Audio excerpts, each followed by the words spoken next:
경선보다 더 힘든 본선이 남아 있습니다.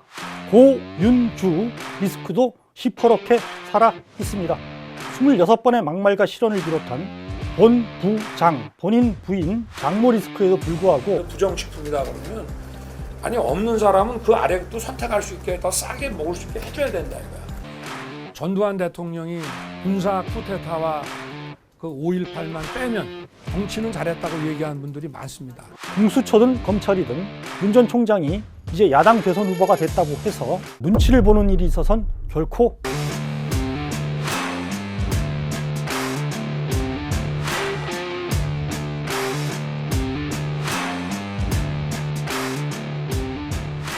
안녕하세요. 논설의 손원재입니다. 윤석열 전 검찰총장이 바로 6시간 전이죠.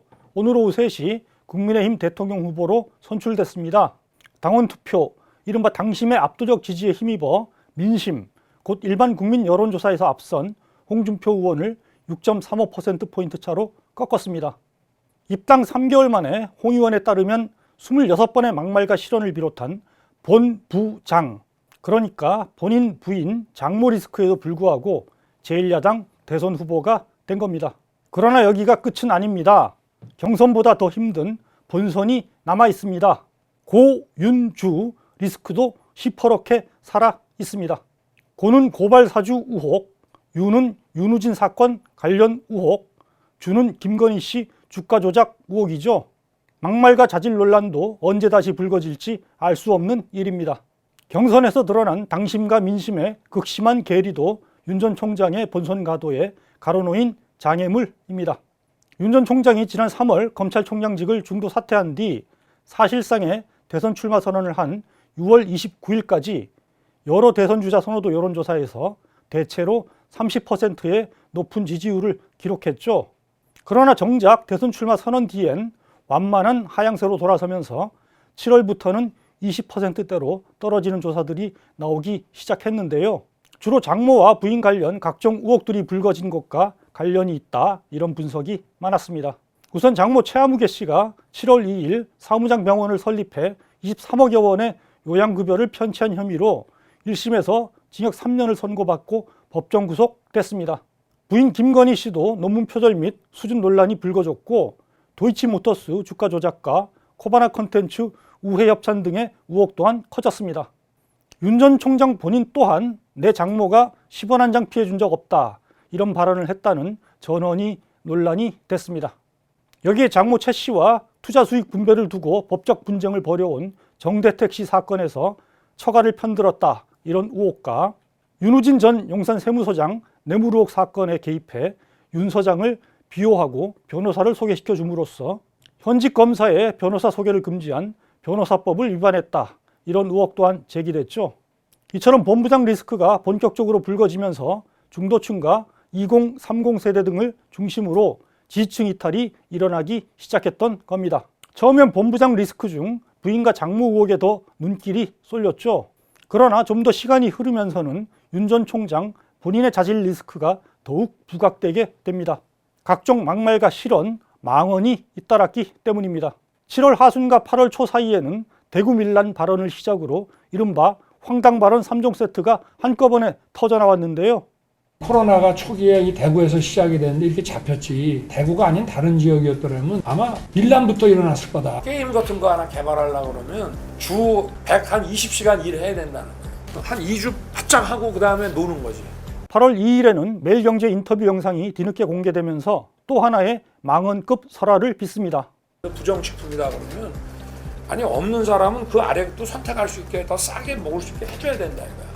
이거 먹는다고 당장 어떻게 되는 것도 아니고. 윤 전 총장이 구상하는 나라는 젊은 노동자들이 주 120시간씩 바짝 일하고 없는 사람은 부정식품보다 아래 식품도 값싸게 마음껏 먹는 그런 나라란 말이냐, 이런 비판이 쏟아진 건 당연했습니다.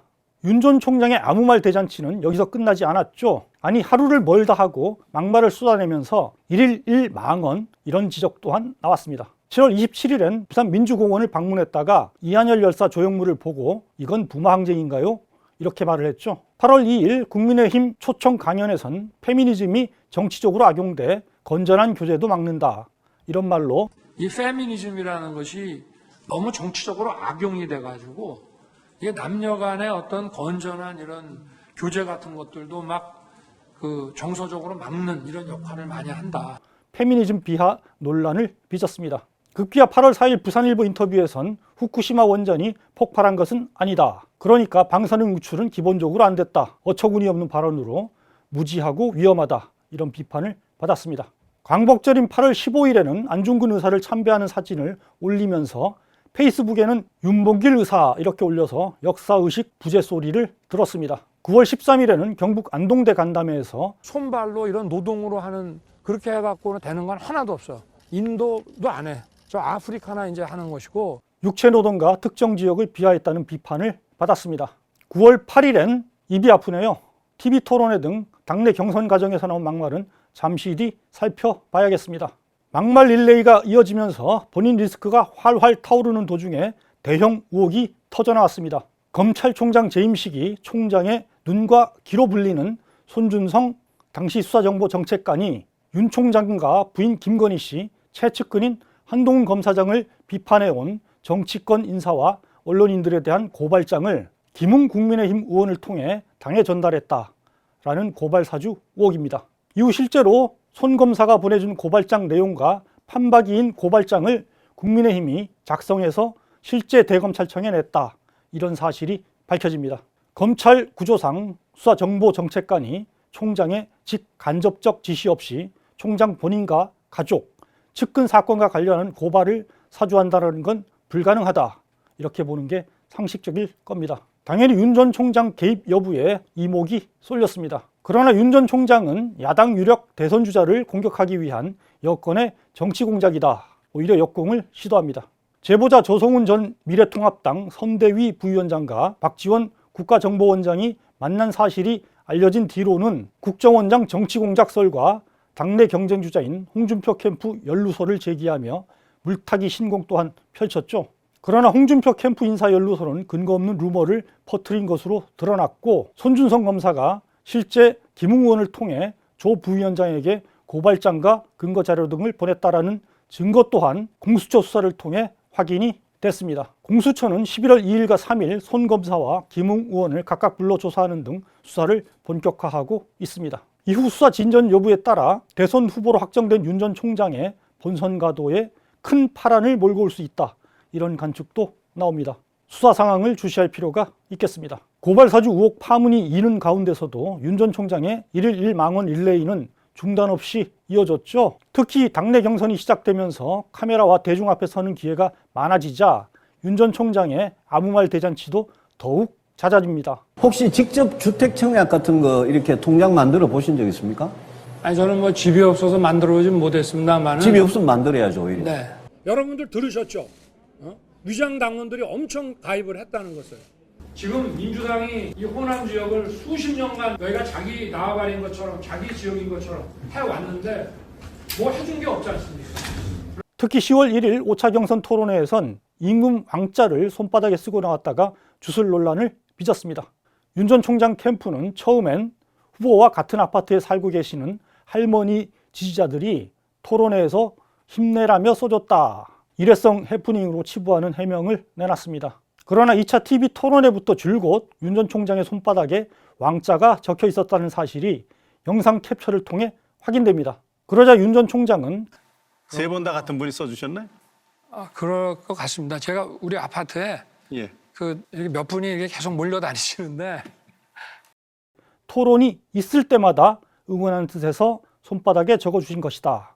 말을 바꿨습니다. 10월 5일 6차 토론회에선 윤 전 총장과 부인 장모가 역술인 무속인들을 굉장히 자주 만나느냐, 유승민 전 의원의 질문에 이렇게 답을 했죠. 아무래도 우리나라 여자분들이 뭐 점도 보러 다니는 분도 있고 하지만 자신은 무속과 무관하다고 변명하려다 애먼 여성을 끌어들이는 바람에 여성 비하라는 비판까지 자초한 겁니다.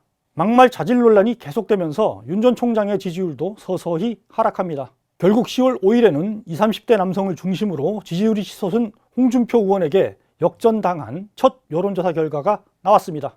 당시 홍 의원은 드디어 골든크로스를 잃었다. 이재명 당할 사람은 홍준표밖에 없다. 이렇게 기염을 토한 바 있습니다. 이후로는 일반 국민 여론조사에선 홍 의원이 윤 전 총장을 줄곧 앞지르는 결과가 이어져 왔습니다. 그럼에도 실제 경선 결과는 윤 전 총장에게 유리하게 나오지 않겠느냐 예측이 많았는데요. 당원투표 50%와 여론조사 50%를 합산하는 집계 방식 때문에 윤 전 총장이 여론조사에선 뒤져도 당원투표에서 더 큰 차이로 앞질러 결국 승리할 것이다 라는 주장이었습니다. 근거는 두 가지였죠. 첫째, 캠프의 국회의원과 당협위원장들이 대거 참여한 윤 전 총장이 조직표를 확보하고 있다라는 점입니다. 둘째, 일반 국민 여론조사 결과와 달리 국민의힘 지지층만을 대상으로 한 여론조사 결과는 윤 전 총장이 홍 의원을 15%에서 20% 앞서는 흐름이 계속돼 왔는데요. 이에 비춰 당원들의 표심도 일반 조사보다는 국민의힘 지지층 조사 결과에 더 가깝지 않겠느냐 추정한 겁니다. 반면 홍준표 캠프와 일부 전문가들은 이준석 국민의힘 대표가 지난 6월 대표 경선에서 돌풍을 일으킨 뒤 대거 입당한 2030과 40대 신참 당원들이 압도적으로 홍 의원을 지지하는 만큼 당원 투표 결과도 일반적 예상과 다를 것이다 주장했죠. 그러나 최종 결과는 결국 당원 투표에서 조직표를 총동원한 윤 전 총장이 홍 의원을 크게 앞질렀고 국민 여론조사에선 홍 의원이 윤 전 총장보다 우세했습니다. 당심의 차이가 민심의 격차보다 더 크게 벌어졌기에 윤 전 총장이 후보에 오를 수 있었던 겁니다. 이런 결과를 드러내기까지 경선 막판 판세를 출렁이게 만든 대형 사건이 있었죠. 윤 전 총장의 전두환 미화 발언과 뒤이은 개 사과 논란입니다. 바로 이 발언이 시작이었죠. 전두환 대통령이 군사 쿠데타와 그 5.18만 빼면 잘못한 부분이 이제 그런 부분이 있지만 그야말로 정치는 잘했다고 얘기하는 분들이 많습니다. 그거는 호남 분들도 그런 얘기 하시는 분들이 꽤 있어요. 쏟아지는 비판에도 진위를 왜곡한 비판이다. 사과를 거부해온 윤 총장은 발언 이틀 만에야 유감을 표명합니다. 이에 또 유감으로 얼버무리하느냐 지적이 나오자 그제서야 몇 시간 뒤에 SNS에 송구하다 메시지를 올렸습니다. 그야말로 엎드려 절받기였습니다. 그런데 송구하다고 한 지 불과 몇 시간도 되지 않아 큰 사고를 칩니다. SNS에 개한테 사과를 주는 사진을 올린 거죠. 사과는 개나 줘버려 라는 뜻으로 받아들이지 않을 사람이 얼마나 됐을까요? 전두환 미화 발언 그 자체보다 개 사과 사진에 담긴 노골적인 국민 능멸에 대한 분노와 실망이 더 크게 번져간 것은 당연한 일이었습니다. 이 일을 계기로 윤 전 총장 지지율은 대체로 5% 안팎의 하락세를 보입니다. 그러나 국민의힘 현역 의원과 당협위원장 다수의 지지를 확보한 윤 전 총장이 결국 당원 투표에서 크게 앞서면서 여론조사 하락세를 상쇄하고 후보에 올랐습니다. 윤 전 총장이 오늘 국민의힘 대선 후보로 선출됐지만 여전히 앞길엔 고윤주로 대표되는 본부장 리스크 시즌2가 버티고 있습니다. 공수처가 손준성 검사와 김웅 의원의 혐의를 입증하게 되면 고발사주 의혹 수사의 칼날은 이제 윤 전 총장 본인을 향할 수밖에 없습니다. 윤우진 뇌물 의혹 사건은 애초 2012년 경찰이 수사에 착수했던 사건입니다. 경찰은 윤우진 당시 용산 세무서장이 육류 수입업자로부터 세무조사 무마 청탁과 함께 현금과 향응, 골프 접대 등을 받았다는 첩보를 입수해 수사에 나섭니다.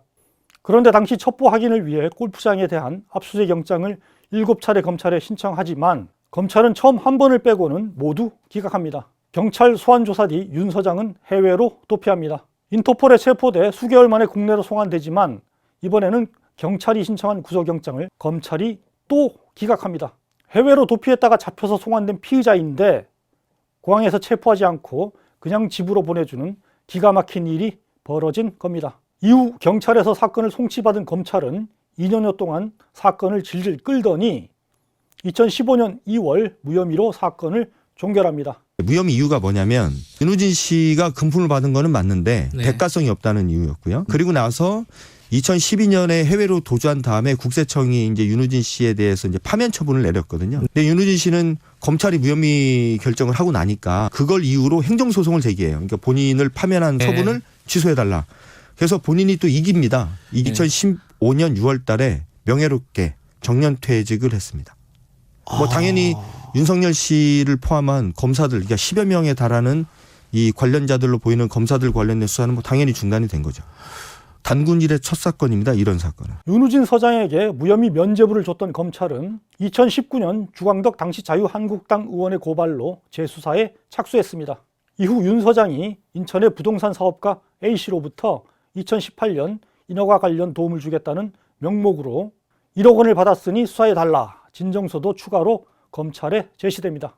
과거 사건은 서울중앙지검 13부가, 새 사건은 서울중앙지검 반부패 일부가 각각 담당하고 있는데요. 이 중 반부패 일부는 지난 11월 1일 윤 서장을 불러 조사를 벌였다고 합니다.